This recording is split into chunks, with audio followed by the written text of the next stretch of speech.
The Indiana Fever destroyed the Atlanta Dream. There is 36 seconds left. A blowout by the Fever. Gutty performance from Caitlin Clark. Caitlin Clark had the ball in her hands. She became the creator of offense. That is Fever basketball. Caitlin Clark shut down the Atlanta Dream 2 minutes ago, sending a message to the league as a whole. Overall, I think the energy of this team is just different. Jordan Canada fell silent. Griner Brittney neutralized. Caitlin took charge rather than merely playing. Give Caitlin your whole support in the comments section right now if you're riding with her. Caitlin Clark is obviously the reason why everybody's watching the WNBA. She's the reason why all these fans are tuning in. Nobody on this team sets screens. Let's examine how she quickly destroyed them. Posting points is one thing. Using defense to alter a game's momentum is a very different matter. And Caitlin Clark did just that against the Atlanta Dream. A complete and utter fourth quarter takeover from Caitlin Clark and Aaliyah Boston. Let's go back. Jordan Canada seemed like a nightmare going into this game. She missed 26 points in the first half alone. We had Caitlin Clark locking down Jordan Canada. Jordan Canada had 4 second half points with Caitlin Clark guarding her. Destroying the Fever defense with ease and draining threes like Steph Curry. It seems that Indiana would have to endure yet another exhausting evening. However, as soon as Caitlin Clark assumed the defensive role, everything changed. I mean, that's the stuff that only Caitlin Clark is capable of doing. Jordan Canada and Caitlin Clark faced off directly in the second half. The next course of action was nothing less than outstanding defense. Jordan Canada in the first half was cooking for the Dream, and that's really what changed the game. Is how many three? What did she have? 6 threes in the first half. She's a 21% three-point shooter. I'm glad the Fever and Stephanie White didn't overreact. After halftime, Jordan Canada only managed to score 4 points. And they locked her down in the second half. She only had 4 points. And it's no accident. Caitlin Clark is locking in there. Jordan Canada had 4 second half points with Caitlin Clark guarding. This wasn't a case of covert defense or lazy switching. This was Caitlin's use of her length, face guarding, fighting over screens, being low, and refusing to give up free space. Overall, I think the energy of this team is just different, man. And it just sucks, bro, because it's like last year, bro, this team was really fun to watch, bro. This team's not fun to watch no more, and I just got to be real with y'all. She accepted the challenge head-on and performed admirably. After a rocky first half, the Fever as a team completely turned the tide by giving up just 23 points in the third quarter and 30 in the fourth. And the force underlying that change was Caitlin. Not with steals or blocks, but with the kind of effort that throws off rhythm and self-assurance. But you saw Clark sort of gaining her rhythm as the game went along, sort of returning to her form as the game went along, finding that pep in her step as the game went along, even though the shooting numbers were tour dates again, and she's got to find that shooting stroke at some point. Look, it can't go on all year, but you understand where some of those struggles come from when you deal with a quad injury and then a groin injury, and you're thrust back into the lineup and you're trying to find your way. But I do think it was the way that Clark found her way to the basket that was the difference in this game, really. Jordan hesitated at her. She removed the casual glances. And everything else began to fall apart around her as the Dream's top scorer fell silent. To reiterate, Jordan Canada had 4 in the second and 26 in the first. Additionally, Caitlin Clark was a common aspect in that defensive adjustment. We've been screaming this when they were running up and down the court and Caitlin's making those long passes to various people under the basket. They just start racking up points. Her influence, however, extended beyond a single individual. Caitlin's enthusiasm boosted the defense as she pressed the ball and spoke loudly on switches. Caitlin Clark was like plus 18 in the second half. She was plus 18 in the second half. The squad as a whole answered. Closeouts were tighter, rotations were more precise, and all of a sudden, a team that had appeared disjointed in the first half was moving with intent in the second. In the meantime, athletes like Brittney Griner and Bree Jones rendered Atlanta's size advantage moot. Barrage by Jordan Canada, who had 26 points in the first half. The Fever are forced into awkward, hurried possessions by their pace and peripheral pressure. You're in trouble when your bigs aren't getting clean looks and your lead guard is locked up. And Caitlin's protective demeanor did just that. Stress, annoyance, and complete breakdown.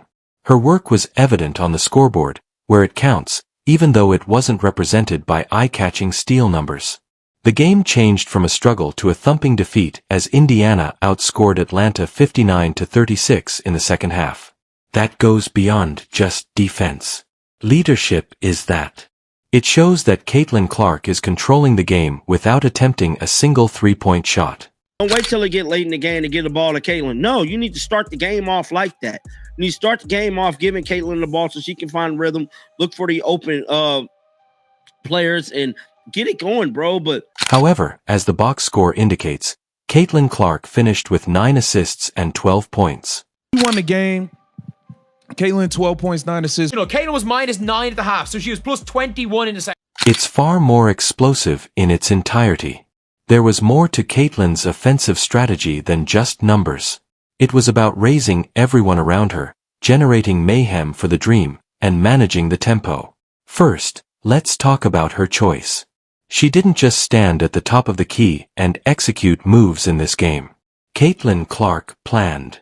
By continually changing angles, luring defenders, and making incredibly accurate passes to cutters and spot-up shooters, she was able to read the defense in real time. Caitlin managed the show with accuracy, whether it was a perfectly timed lob in transition, a quick look to the corner for Sophie Cunningham, or a bounce pass in the lane to Aaliyah Boston. What was most notable, though, was that she wasn't pressuring it. Caitlin navigated the tumult in a system that frequently feels oppressive to guards. She made no effort to control every possession. She set up her teammates because she trusted them. Steady performance from Caitlin Clark in what was an encouraging win for the Fever over the Dream. But what she did was attack. And ensured that the ball continued to move. The 59-point second half explosion was largely due to her patience and floor vision. 59 points. We had Caitlin Clark locking down Jordan Canada. Jordan Canada had 4 second half points with Caitlin Clark guarding her. She broke double teams with split dribbles, routinely beat the Atlanta Traps with skip passes, and, above all, got the Fever into rhythm. Let's discuss numbers. Her 9 helpers are only the beginning. The impact was evident even though the assist was not recorded because some of her passes resulted in free throws. She struck Aaliyah Boston for free throws at least 3 times. 4 passes to free throws. She hit Aaliyah Boston 3 times for free throws. Not only once, but 4 times, she discovered Sophie Cunningham completely exposed. Few other players in the league can make passes like these. Moved through traffic in perfect time and rhythm. Actually, one of the main causes of Sophie Cunningham's double-double performance of 16 points and 10 rebounds. But Sophie Cunningham, double-double machine, bro. Sophie Cunningham, MVP of this game. She had 10 rebounds, 16 points, 1 assist. When Clark was holding the ball, Caitlin's ability to stretch the defense. 2 things very interesting in the second half. Number 1, they made sure Caitlin Clark had the ball in her hands. She became the creator of offense. Defenders needed to tighten and shade higher. Cunningham took full advantage of the opening for cutters and shooters. Let's go right here. Donovan Cunningham. Let's check it out. And she's got the long 3 way downtown. Boom. Way down, boom. Caitlin, however, did not simply pass. Everything was dictated by her. The flow, the speed, and the spacing. She didn't even touch the ball until the last 5 seconds of some possessions. However, it was her initial action that twisted the defense and produced glances. This explains why the Fever scored almost 100 points, which is incredibly uncommon in WNBA short games. The fact that Caitlin overcame a shooting slump to accomplish all of this makes her performance even more astounding. She only made 5 out of 17 field goals and 1 out of 7 three-pointers. The majority of players would pause or fade. Not Caitlin. She continued to attack and create. She used the physicality against the defenders by putting her head down and going to the basket. That opened things up for her playmaking and kept the game under control. She made sure everyone else had amazing looks even when her shots weren't dropping. I'm going to accept that contact. I'm going to go through it, and I'm going to score on you. And one. Caitlin called her own number once during the third quarter as the Dream's defense crumbled under the strain. She kicked out to Dantas after driving hard right and absorbing contact. Absolute takeover. An absolute takeover. She's pushing the floor. Everyone's moving. Everyone's running. They're all playing together. Dantas is spreading the floor. Who used up all 3 clutches. She and Aaliyah Boston then engaged in a 2-man move that resembled something off a Stockton Malone highlight film. Easy bucket, flawless pocket pass, fluid pick and roll, repeat. For the rest of the league, here is when things start to get scary. She isn't even fully recovered. Several onlookers observed that Caitlin, who was recuperating from prior quad and groin ailments, nevertheless occasionally appeared ginger. She wasn't experimenting with her maximum lift or speed.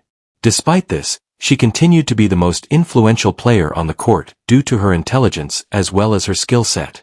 While others are playing checkers, she is playing chess. Caitlin made adjustments even as the coach attempted to move her off the ball, a move that has drawn a lot of criticism. She made a forceful cut, spread her distance, and acted right away when the ball returned to her hands. Everyone knew that when she was in charge, the squad clicked. Because Caitlin prepared food, everyone ate, including Sophie, Kelsey Mitchell, Dantas, and Aaliyah Boston. Once that started clicking, the Fever ran away with things. Sophie Cunningham was everywhere. Clark had it going with Aaliyah Boston again. Kelsey Mitchell was cooking. And all of a sudden, you look up and the Fever are lighting up the scoreboard. In actuality, more than simply the points or assists were noticeable at the end of the match. It was the sensation. The Fever appeared to be living. The ball was in motion. The pace was quick. The distance made sense. And one constant was the cause of everything. Caitlin Clark was holding the ball.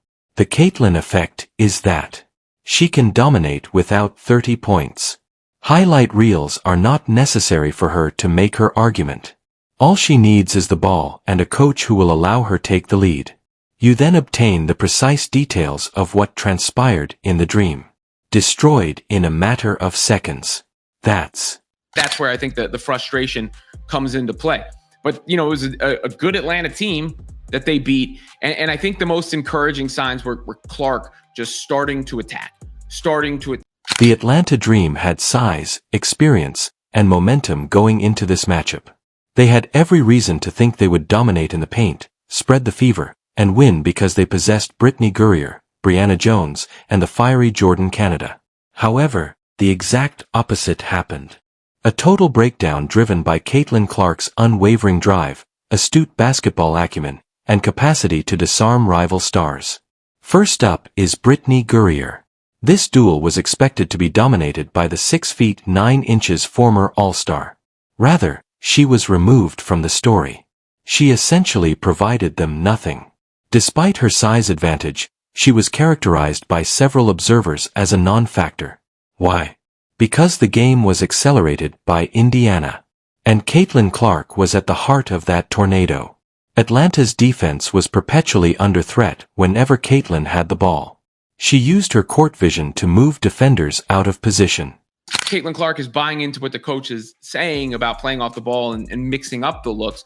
She knows, she said it plainly, they're at their best when she's got the ball and when there's the opportunity to get her the ball and let her bring the ball up the floor, and she doesn't get it in favor of someone who's not a threat at all in that situation to really score or play make. Griner and the other Dream Bigs were unable to simply camp in the paint because of how well she extended the floor.